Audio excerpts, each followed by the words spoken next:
நண்பர்களுக்கு வணக்கம். கலைஞர் அவர்களுடைய நூற்றாண்டு விழா கொண்டாட்டங்கள் தொடர்பாக தொலைநோக்கு சிந்தனையாளர் கலைஞர் அப்படிங்கிற குழு சார்பில் ஷார்ட் ஃபிலிம் மற்றும் ரீல்ஸ் காம்படிஷன் நடத்துறதுக்கான செய்தி கடந்த வருடம் 31/10/2023 அன்னைக்கு ஒரு அறிவிப்பு வெளியிட்டிருந்தாங்க. அந்த வெளியீட்டில் பார்த்திங்கன்னா இந்த போட்டிகளுக்கான விண்ணப்பங்களுடன் கூடிய ஷார்ட் ஃபிலிம் மற்றும் ரீல்ஸை அனுப்பணும் அப்படின்னு சொல்லியிருந்தாங்க. இதுக்கு 15/1/2024 வரைக்கும் அனுப்பலாம் அப்படின்னு சொல்லியிருந்தாங்க. இந்த சூழ்நிலையில் அந்த ஷார்ட் ஃபிலிமும் அந்த ரீல்ஸும் அவங்க இது வரைக்கும் நிறைய பேர்த்துக்கிட்ட இருந்து ரிசீவ் பண்ணிக்கிறாங்க. இந்த சூழ்நிலையில் இந்த ஷார்ட் ஃபிலிம் மற்றும் ரீல்ஸ் காம்படிஷனுக்கான தேதிகளை அவங்க நீட்டிச்சிருக்கிறாங்க. இதற்கான தேதிகள் எந்த தேதி வரைக்கும் விண்ணப்பிக்கலாம் அப்படின்னு சொல்லியிருக்கிறாங்கன்னா 31/8/2024 இந்த நீங்கள் உருவாக்கின ஷார்ட் ஃபிலிம் மற்றும் ரீல்ஸை அனுப்பலாம் அப்படின்னு சொல்கிறாங்க.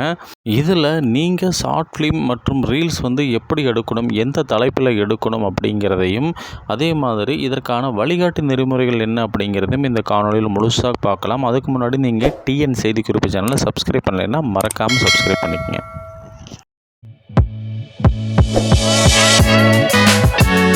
இந்த ஷார்ட் ஃபிலிம் காம்படிஷன் பார்த்திங்கன்னா அதிகபட்சமாக 10 நிமிஷம் அந்த ஷார்ட் ஃபிலிம் இருக்கணும் அப்படின்னு சொல்லியிருக்கிறாங்க. அதே மாதிரி ரீல்ஸ் காம்படிஷனில் ஒரு ரீல்ஸ் 1 நிமிடம் வரை இருக்கணும் அப்படின்னு சொல்லியிருக்கிறாங்க. இரண்டுக்குமே பார்த்திங்கன்னா என்ன தலைப்பு அடிப்படையில் அந்த ஷார்ட் ஃபிலிம் இருக்கணும் அப்படின்னு சொல்லியிருக்கிறாங்கன்னா தொலைநோக்கு சிந்தனையாளர் கலைஞர். இதில் சமூக நீதி, கல்வியல் புரட்சி, சுகாதாரத்துறையில் புரட்சி, தொழில்துறை மேம்பாடு, மாநில அரசின் உரிமை, பெண்கள் முன்னேற்றம், இது சம்பந்தமாக இந்த ஷார்ட் ஃபிலிமும் ரீல்ஸும் இருக்கணும் அப்படின்னு சொல்லியிருக்கிறாங்க. இதை எப்படி அனுப்பணும் அப்படிங்கும் பொழுது நீங்கள் உருவாக்கின அந்த ரீல்ஸை ஷார்ட் ஃபிலிம் கலைஞர் 100@gmail.com அப்படிங்கிற மின்னஞ்சலுக்கு 31/8/2024 அனுப்பணும்னு சொல்லியிருக்கிறாங்க. அதே மாதிரி நீங்கள் உருவாக்கின ரீல்ஸை ரீல்ஸ் கலைஞர் 100@gmail.com அப்படிங்கிற மின்னஞ்சல் முகவரிக்கு அனுப்பணும் அப்படின்னு சொல்லியிருக்கிறாங்க.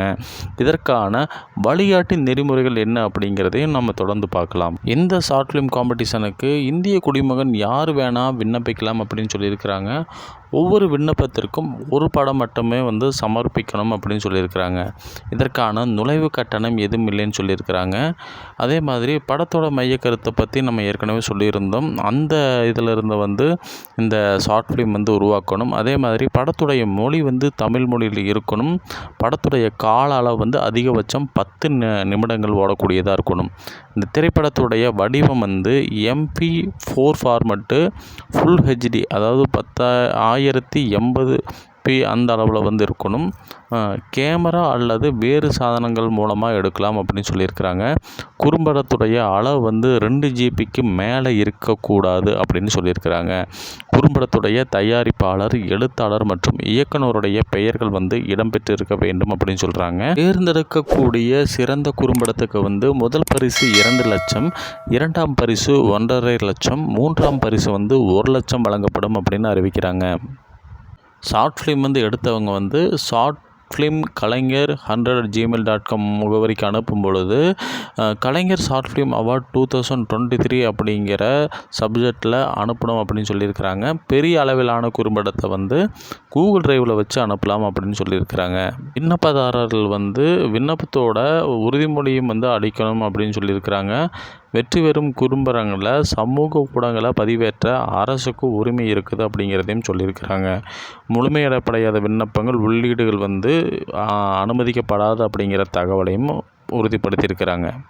எனவே நீட்டிக்கப்பட்ட இந்த ஷார்ட் ஃபிலிம் அண்ட் ரீல்ஸ் காம்படிஷனுடைய தேதி புதிதாக இந்த ஷார்ட் ஃபிலிம் காம்படிஷனுக்குள்ளே வர்றவங்களுக்கு ஒரு புதிய ஒரு வாய்ப்பாக இருக்குது. அதனால் வாய்ப்புள்ளவங்க இந்த காம்படிஷனில் கலந்து வெற்றிகளை குவிங்க. மீண்டும் அடுத்த காணொலியில் சந்திப்போம். நன்றி.